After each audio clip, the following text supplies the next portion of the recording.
My dad gave me an ultimatum: invite my sister, who slept with my ex, or he'd skip my wedding. So I replaced him, and he lost that day was just the start. This month I married the love of my life, Zach. As newlyweds, you'd expect us to be basking in the joy of our honeymoon, planning our future, or just enjoying the bliss of starting this new chapter together. Instead, I find myself turning to Reddit today, desperate for clarity and advice because my father is making my life unbearable. I can't help but wonder, am I the one at fault here? Let me give you some context. The issue traces back to my decision to invite my dad to walk me down the aisle at my wedding. On the surface, this might sound like a sweet, typical gesture. However, it's important to note that my dad and I have never been close, mainly because of his attitude towards me. You see, my mom died while giving birth to me. At the time, my dad wasn't even there. He was away on a work trip when my mom went into labor unexpectedly. There were complications. She suffered severe blood loss, and despite the doctor's efforts, they couldn't save her. By the time my dad returned, he was met with the devastating news that his wife was gone. All he had left was me, a newborn he'd never met, and who, in his eyes, was responsible for his wife's death. This set the tone for everything that followed. Now, I understand on some level that losing my mom the way he did must have been devastating for him. But over the years, it became clear that his grief had turned into resentment towards me. That resentment wasn't subtle, it was loud and evident in how he treated me. I've often felt like I was carrying the weight of guilt for something I had no control over, simply because I was the baby who survived when my mom didn't. My older sister, Mary, who's 4 years older than me, once told me that during my early years, Dad wouldn't even look at me. She said he would tell everyone who would listen that I reminded him too much of Mom, and he didn't like that. Apparently, he hired a full-time nanny, and I was left pretty much the whole day with her. As a result, I spent my childhood feeling neglected and unwanted. This rejection was something I grew up feeling deeply, even if it was never directly spelled out to me. While other kids had a loving dad to rely on, mine treated me like I barely existed. On the other hand, Mary was always Dad's favorite. That's not just my perspective. It's a fact that both Mary and I have acknowledged over the years. My dad didn't even try to hide it. He lavished her with attention and care in ways I could only dream of. She was the golden child, the one who could do no wrong, while I was just there. I remember after I turned 10 or 11, I was assigned the role of the family helper. Dad would order me to do the household chores, while Mary was exempt from lifting a finger. When I asked why, he would justify it by saying that Mary needed to focus on her studies and shouldn't be bothered with tasks like washing dishes or doing laundry. But for me, he said I should learn to handle these things because I wasn't as good at academics as Mary, and might end up being a stay-at-home wife. Obviously, this was unfair, but he didn't care. I was left to pick up the slack. I would clean, scrub, fold clothes, and if I ever dared to complain or ask for help, Dad would get angry. He'd threaten to ground me or take away my phone, which, as a kid, felt like the ultimate punishment. If I wanted something, a new outfit, a book, anything, I was told it was unnecessary or a waste of money. Meanwhile, Mary seemed to get everything she wanted without so much as a second thought. If I was stranded somewhere and called him to pick me up, he would flat out refuse and tell me to figure it out on my own, even if that meant walking home alone. But if Mary needed a ride, whether it was 5 minutes away or an hour, Dad would drop everything to be there for her. There were no questions, no excuses, just unwavering dedication for her. The unfairness was maddening. Over time, Mary also started leveraging Dad's bias to make my life even harder. For instance, if something around the house broke, she would immediately blame me, knowing full well that no matter how much I denied it or explained what actually happened, Dad would side with her and punish me. Mary would use my love for arts and crafts as a way to belittle me. I've always been a creative person, finding joy in making things with my hands, but Mary would use this passion against me, mocking me to Dad, saying how girly and childish I was, and how arts and crafts were just for losers. He would do nothing to defend me, and would instead mock me alongside her. It hurt deeply because it was something that made me happy, and yet it became another reason for my family to treat me like I didn't measure up. On occasions, whenever I disagreed with Dad or stood up for myself, Mary would swoop in to defend him, painting me as a disrespectful and difficult child. Once, during an argument, she even went as far as saying that Mom would have been ashamed to have given birth to someone like me. She added that she wished I had died instead of Mom, as I was making her and Dad's life miserable. That statement shattered me. Can you imagine what happens when you hear such things from your own sibling and father almost every other day? You learn to live in guilt and start keeping things to yourself. Because of all this, I learned to be extremely cautious around both Mary and Dad. I felt like I was walking on eggshells all the time, constantly on guard to avoid doing or saying anything that might trigger their criticism or punishment. I was tired of getting blamed for Mom's death. I started counting down the years and days until I could leave for college, and when I finally got the chance, I didn't look back. I moved out and eventually got my own job so I could support myself. It felt like I finally had a taste of freedom, the ability to live life on my own terms without my dad and sister's constant shadow hanging over me. After I moved out, things with Dad improved slightly, not because we became closer, but because we didn't see each other often anymore. The physical distance made it easier to avoid fights or tense encounters. Meanwhile, Mary, who never pursued a steady job, stayed with Dad rent-free. Over the years, she would claim to everyone that this was her strategy to save money, when in reality, I knew she just liked being coddled and favored by my dad. He liked taking care of her, even though she was a full-grown adult who should have been taught to be more independent and responsible, and she gladly let him. Once, on Thanksgiving, Dad had invited me and my then-boyfriend to spend the holidays at his house. I wasn't thrilled about it. I wasn't close with them, but I agreed out of politeness. My boyfriend and I decided we would only stay for 3 nights and then spend the rest of the holiday with his family, where things were warmer and more welcoming. When Mary met my ex during that Thanksgiving visit, things took a turn for the worse.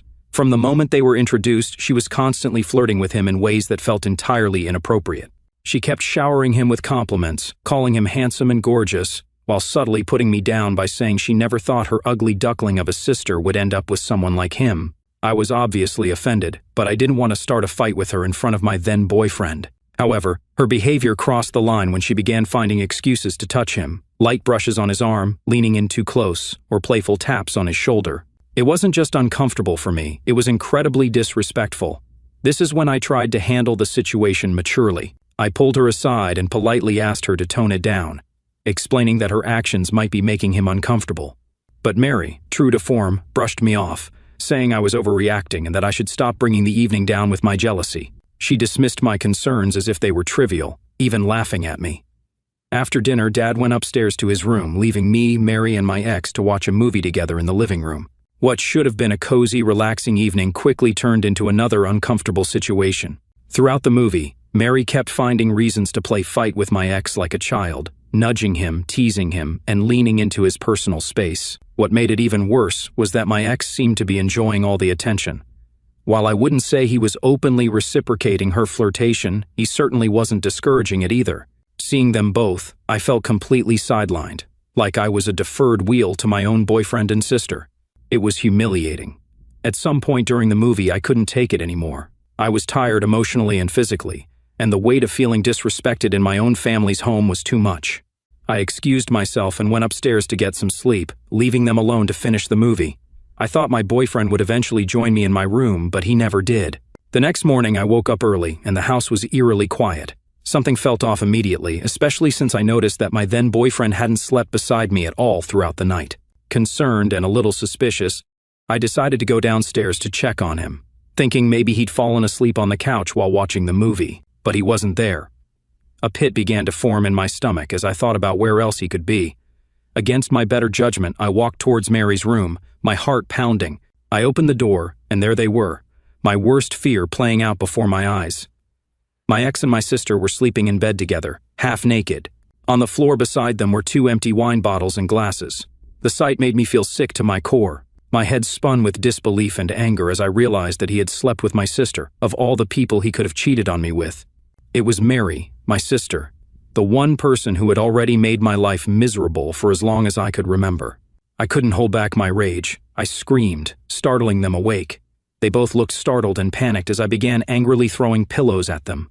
My ex started stammering apologies, claiming over and over that it was a mistake and blaming the alcohol. He said they'd both been too drunk to know what they were doing, as if that was supposed to excuse their actions. His words only made me angrier. Drunkenness doesn't erase betrayal. What hurt even more was Mary's reaction. She never apologized. She didn't even seem embarrassed or regretful. Instead, she had the audacity to tell me to get out of her room so that she could get dressed. She yelled at me for invading her privacy, as if I was the one in the wrong for catching them in the act. Her complete lack of remorse, her arrogance, and her attempt to turn the situation around on me left me speechless. When I told my dad what had happened, I expected at the very least that he would share in my outrage or offer some kind of support. Initially, he seemed just as shocked and appalled as I was. For a brief moment, I thought he might actually stand by me. But then his tone shifted, and he told me in no uncertain terms that while he didn't support Mary's actions, he wasn't going to interfere because Mary and my ex were both adults, so they were allowed to do whatever it was that they wanted. He acted as if my sister sleeping with my then-boyfriend was a mistake that could simply be swept under the rug rather than a monumental betrayal. What made it worse was how Dad tried to turn the blame back onto me. According to him, I should have been more careful about the kind of man I brought into the family. He said my ex had a loose character, so it was basically my fault for bringing him around Mary. It was as if he believed I should have somehow predicted my ex's betrayal, or, worse, that I had knowingly set myself up for this heartbreak. His comments made me feel like I was losing my grip on reality.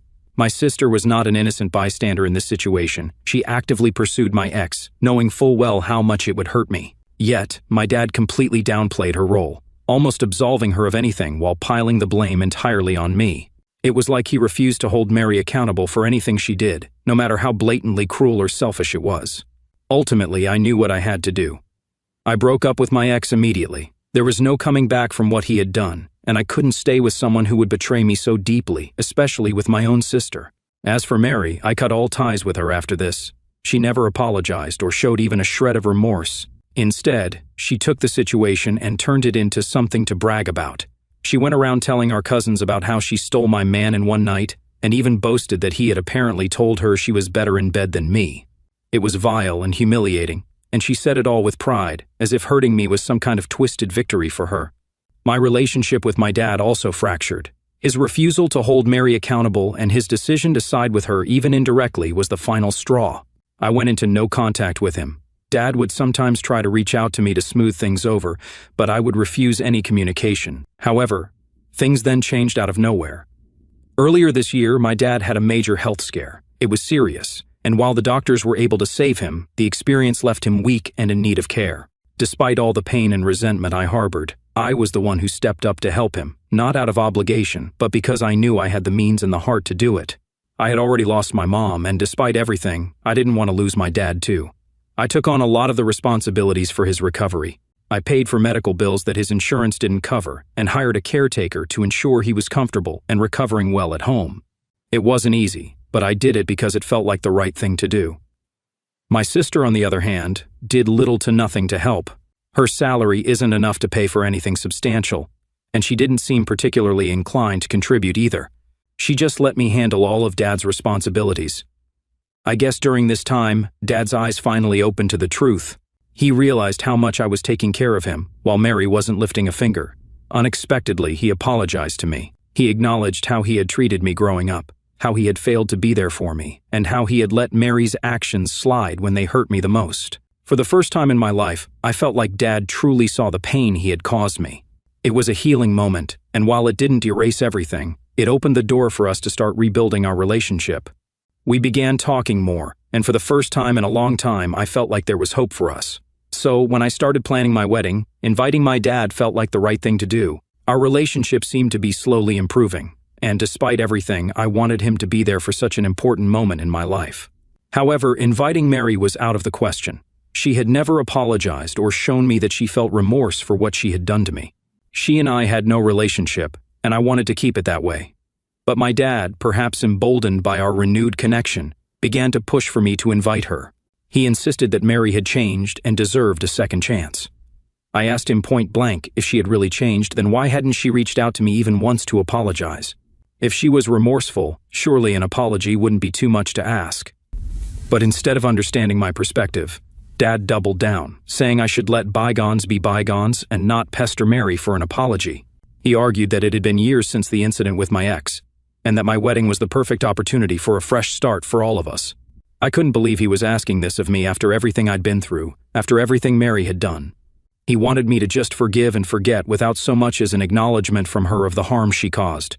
It felt like yet another example of him excusing her behavior while expecting me to take the high road. But this time, I wasn't going to let that happen. I put my foot down and told him no. If Mary wanted to make amends, the first step was an apology, and until that happened, she had no place in my life, much less at my wedding. This is when my dad flat out said that if Mary wasn't invited, he wouldn't be attending either, nor would he walk me down the aisle. He even tried to manipulate me by saying that their absence would cause people to gossip, and that it would reflect poorly on me for not having them by my side on such an important occasion. I realized that this was yet another instance of him trying to control the situation and guilt-trip me into doing what he wanted. But I had made up my mind. I wasn't going to let him or anyone else manipulate me, so I disinvited him altogether.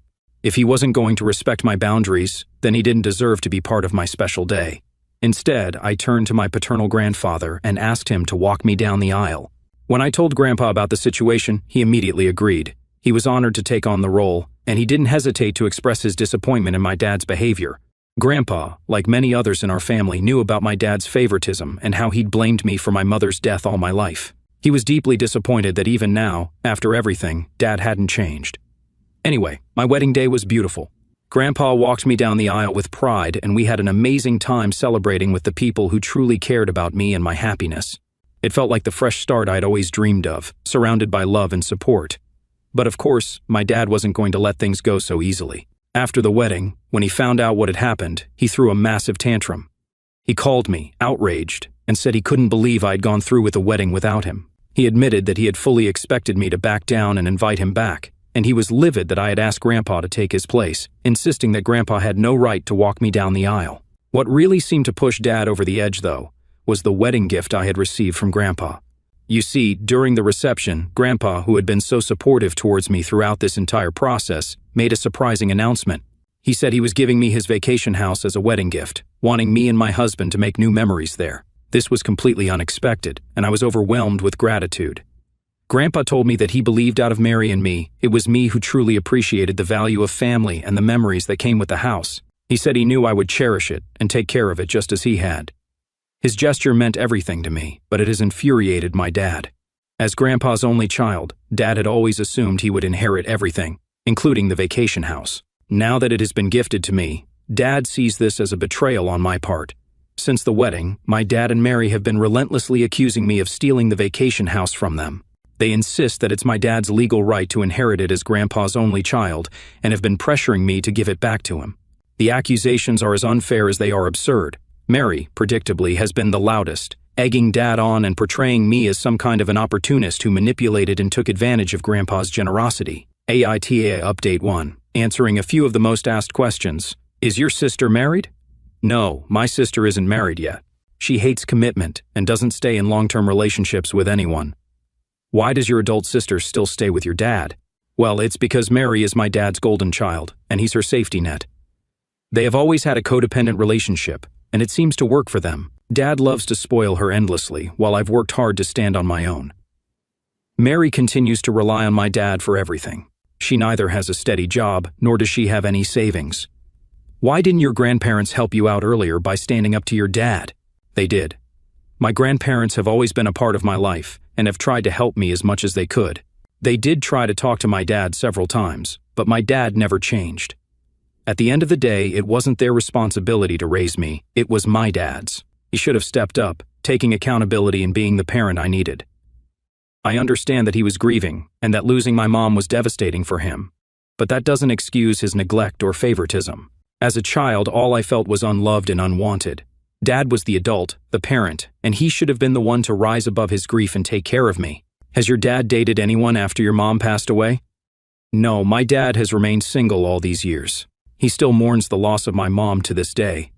I don't think he ever truly healed from her passing.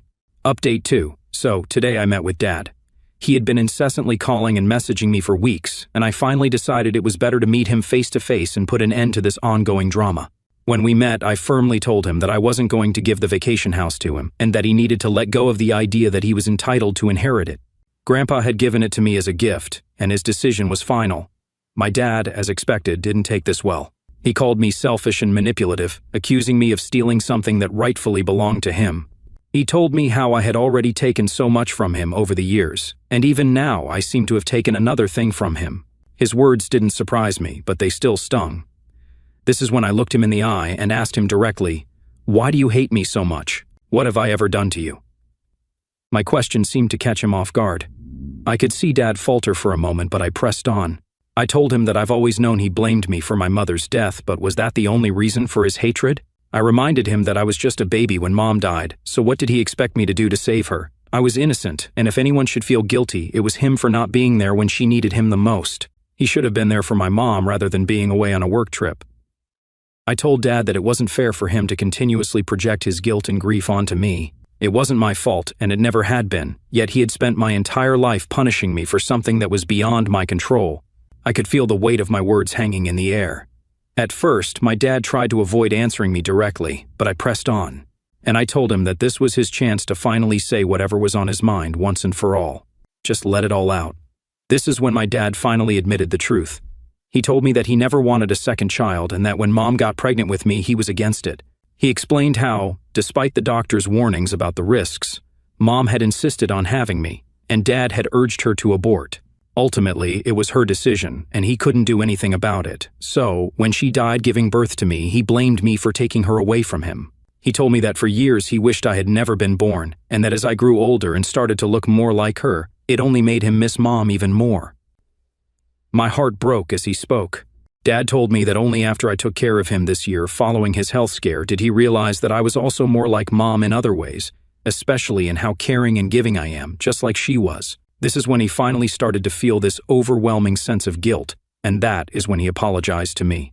He told me he genuinely regretted the way he treated me, but he just couldn't help himself, since my sister was easier than me. He admitted that Mary never reminded him of Mom. She was more like him, and never made him confront his own pain. Then my dad told me how he had hoped my wedding could fix everything. He hoped to show up as a united family at my wedding, but when I didn't invite Mary and disinvited him, I had apparently ruined everything. He said that me asking Grandpa to walk me down the aisle was the biggest betrayal I could have done to him, and that I robbed him of the experience as a father. I couldn't believe what I was hearing. After everything he had put me through, he still had the audacity to point fingers at me. It was as if I was the one who had wronged him when all I had ever done was try to heal a relationship that was always one-sided. I scoffed at his words, feeling both angry and numb. I told him that clearly, I was never going to be good enough for him. Clearly, I was always going to be the scapegoat of the family no matter what. At this point, I was just done trying to fix things with him. He didn't deserve my effort or my care anymore. I told him that if he ever found himself in the hospital again, he shouldn't expect me to pay his medical bills or help him out anymore. Instead, he should rely on his precious daughter Mary, who can't even take care of her own finances every month. I also reminded Dad that Grandpa had given me the vacation house all on his own. I told him if he had a problem with that, he could take it up with Grandpa because I was done trying to explain myself or justify my actions. Dad tried to argue further, but I quickly left, as I was done listening to him. Since then, Dad has been calling me several times, but I haven't bothered even picking up. At this point, I'm just done with his toxic presence and want to concentrate on my marriage. Throughout all this, my husband Zach has been an amazing support. He understands my family's issues and supports me. Update 3. It's been almost a month since my last update. Even after our conversation, my dad didn't give up trying to guilt trip me. He kept sending me text after text filled with apologies, trying to make me change my mind about everything. He apologized for the way he treated me and for the things he said, hoping I might soften and reconsider my decision to cut him off. He told me that he would really need me by his side whenever he was sick in the future, since I was the only one he could trust enough to take care of him. But no matter how many times I read his messages, they didn't change anything. His words felt empty, too little, too late. His apologies were just another attempt to regain control, and I wasn't buying it anymore. Meanwhile, Mary sent me a long, angry message blaming me for everything. She told me how it was unfair of me to threaten to cut off Dad, and that he had already suffered a lot because of me. She also told me that because of me, she had to grow up without a mother. According to her, I am a curse in everyone's life, and it's my fault that our family is broken. She even went as far as to claim that I had stolen the vacation house from Dad and that I would get my karma. I didn't waste my time replying to her and just blocked her. She can cry and scream all she wants, but the vacation house is mine, and there's nothing she can do about it.